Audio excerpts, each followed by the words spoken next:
DJ Santosh Raj.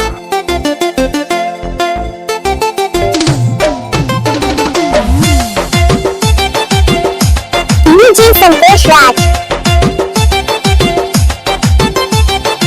Mix by Vikesh DJ Bhojpuriya. Santosh राज। जानू जानू तू पहिया में आवना डीजे संतोष राज। बेसी सतावना बकवना दूर हटे होने। डीजे संतोष राज। जानू जानू तू पहिया में आवना ना। तलब जादल बेसी सतावना डीजे संतोष राज। हम खलनायक नहीं ओहो। तोहर हीरो होई हम खलनायक डीजे संतोष राज। तो लोगते बा रत सैया जो तुमने किया है ओ माफी का लायक नहीं।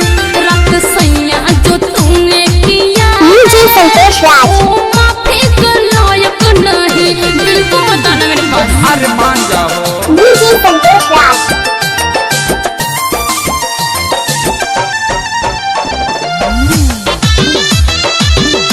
डीजे संतोष राज।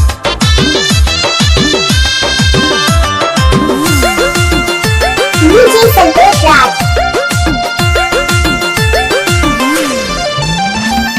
तुम पर मेरा अधिकार है डीजे संतोष राज। कैसा सैया जी प्यार है बताइए बताइए। डीजे संतोष राज।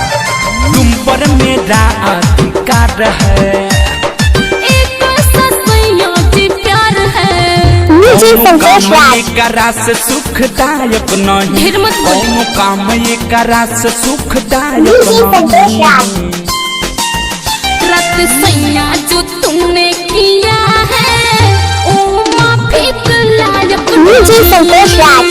रत सैया जो तुमने किया है ओ माफी का डीजे लायक संतोष राज। नहीं। बदतमीजी की हद होती है। तू ढेर जाना तारा डीजे संतोष राज।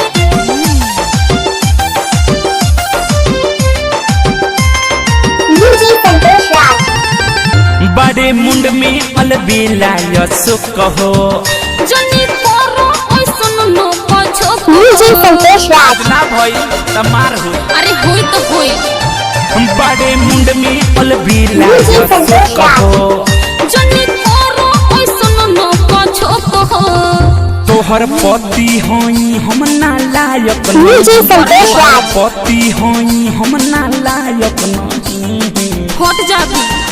रत डीजे सैया संतोष जो राज। तुमने किया है ओ माफी के लायक नहीं। रत सैया जो तुमने डीजे संतोष किया राज। है ओ माफी के लायक नहीं। जानू डीजे जानू संतोष राज। दुनिया में आवना ना तलब जादल बेसी सतावना हम का करी। तोहर हीरो डीजे संतोष राज। ओहो। तोहर हीरो होई हम खलनायक नहीं उ तो लोगते बा। डीजे संतोष राज। रत सैया जो तुमने किया है ओ माफी का लायक नहीं। रत डीजे सैया संतोष जो राज। तुमने